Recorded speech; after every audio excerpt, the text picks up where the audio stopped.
Hello दोस्तों, मैं हूं सूरज कुमार। स्वागत करता हूं आप सभी का अपने YouTube channel the exams click में। आज का जो वीडियो है वो रेलवे, एनटीपीसी और ग्रुप डी के लोगों के लिए काफ़ी ज़्यादा इंपॉर्टेंट है। ऐसे तो ये हर किसी एग्ज़ाम के लिए महत्वपूर्ण है, पर ख़ास करके रेलवे की एग्ज़ाम के लिए कुछ ज़्यादा इंपॉर्टेंट है।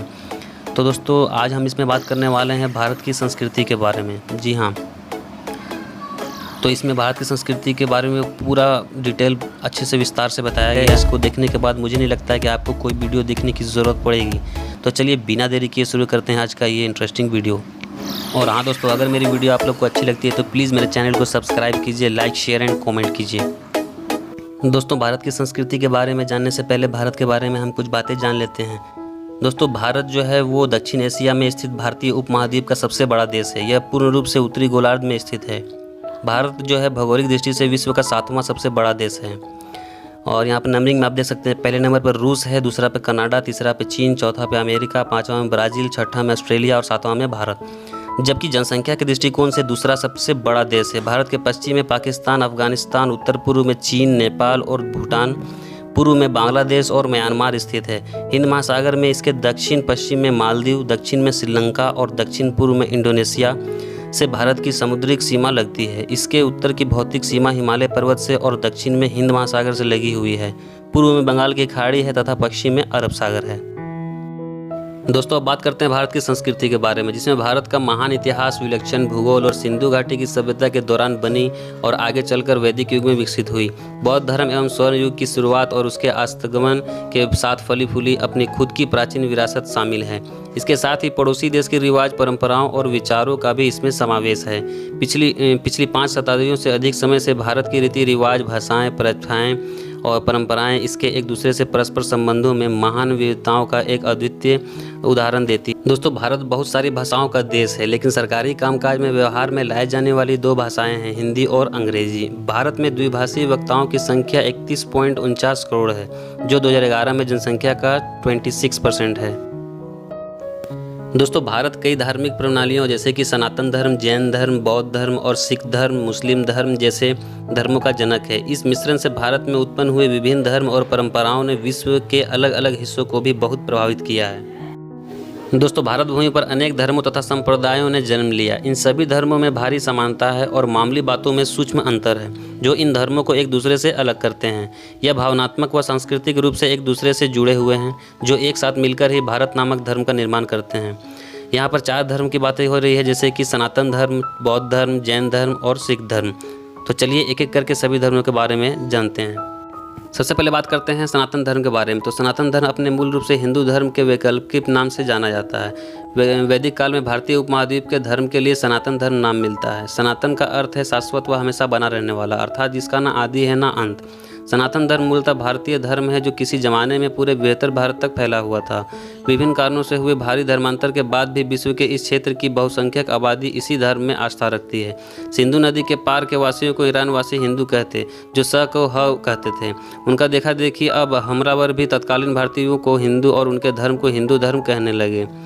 हिंदुत्व सनातन धर्म के रूप में सभी धर्मों का मूलाधार है, क्योंकि सभी धर्म सिद्धांतों के सार्वभौमिक आध्यात्मिक सत्य के विभिन्न पहलुओं का इसमें पहले से ही समावेश कर लिया गया था। इसके बाद आता है बौद्ध धर्म। तो बौद्ध धर्म भारत की श्रमण परंपरा से निकला ज्ञान धर्म और महान दर्शन है। ईसा पूर्व 6वीं शताब्दी में महात्मा बुद्ध द्वारा बौद्ध धर्म की स्थापना की गई। महात्मा बुद्ध का जन्म 563 ईसा पूर्व में लुम्बिनी, नेपाल में हुआ था। ज्ञान बुद्ध गया बिहार और महापरिनिर्वाण जो है 483 ईसा पूर्व कुशीनगर में भारत में हुआ था। उनके महापरिनिर्वाण के अगले 5 शताब्दी में बौद्ध धर्म पूरे भारतीय उपमहाद्वीप में फैला और अगले 2000 वर्षों में मध्य, पूर्वी, दक्षिणी और पूर्वी जम्बू महाद्वीप में भी फैल गया। बौद्ध धर्म में प्रमुख संप्रदाय हैं, जैसे हीनयान, थेरवाद, महायान, वज्रयान और नवयान, परंतु सभी बौद्ध संप्रदाय बुद्ध के सिद्धांत ही मानते हैं। ईसाई धर्म के बाद बौद्ध धर्म दुनिया का दूसरा सबसे बड़ा धर्म है।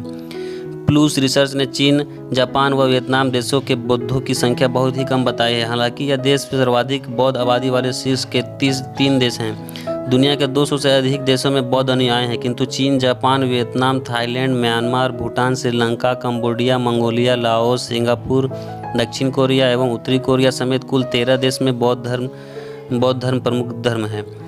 Bharat, Nepal, America, Australia, Indonesia, रूस, ब्रुनोई, मलेशिया आदि देशों में भी करोड़ों बौद्ध अनुयायी हैं। इसके बाद बात करते हैं जैन धर्म के बारे में। तो जैन धर्म विश्व के सबसे प्राचीन दर्शन या धर्मों में से एक है। यह भारत की श्रमण परंपरा से निकला तथा इसके प्रवर्तक हैं 24 तीर्थकर, जिनमें प्रथम तीर्थकर भगवान ऋषभदेव तथा जिसे आदिनाथ भी कहते हैं तथा अंतिम व प्रमुख महावीर स्वामी हैं। जैन धर्म की अत्यंत प्राचीनता करने वाले अनेक उल्लेख साहित्य और विशेषकर पौराणिक साहित्यों में प्रचुर मात्रा में हैं। जैन धर्म की अत्यंत प्राचीनता करने वाले अनेक उल्लेख अजैन साहित्य और विशेषकर वैदिक साहित्य में प्रचुर मात्रा में हैं। श्वेतांबर व दिगंबर जैन धर्मों के दो संप्रदाय हैं तथा इनके धर्म ग्रंथ समयसार व तत्वार्थ सूत्र हैं। जैनों के धार्मिक स्थल जिनालय और मंदिर कहलाते हैं। जिन परंपरा का अर्थ है जिन द्वारा परिवर्तित दर्शन। जो जिन के अनुयायी हो उन्हें जैन कहते हैं। जिन शब्द बना है संस्कृत के जी धातु से। जी माने जितना, जी माने जीतने वाला। जिन्होंने अपने मन को जीत लिया, अपनी तन मन वाणी को जीत लिया और विशिष्ट आत्मज्ञान को पाकर सर्वज्ञ व पूर्ण ज्ञान प्राप्त किया, उन आप्त पुरुष को जिनेंद्र या जिन कहा जाता है। जैन धर्म अर्थात जिन भगवान का धर्म। अहिंसा जैन धर्म का मूल सिद्धांत है। इसे बड़ी सख्ती से पालन किया जाता है। खान पान आचार नियम में विशेष रूप से देखा जा सकता है। इसके बाद बात करते हैं सिख धर्म के बारे में, यानी खालसा या सिख मत। तो 15वीं सदी में जिसकी शुरुआत गुरु नानक देव ने की थी। सिखों के धार्मिक ग्रंथ श्री आदि ग्रंथ या गुरु ग्रंथ साहिब तथा दसम ग्रंथ हैं।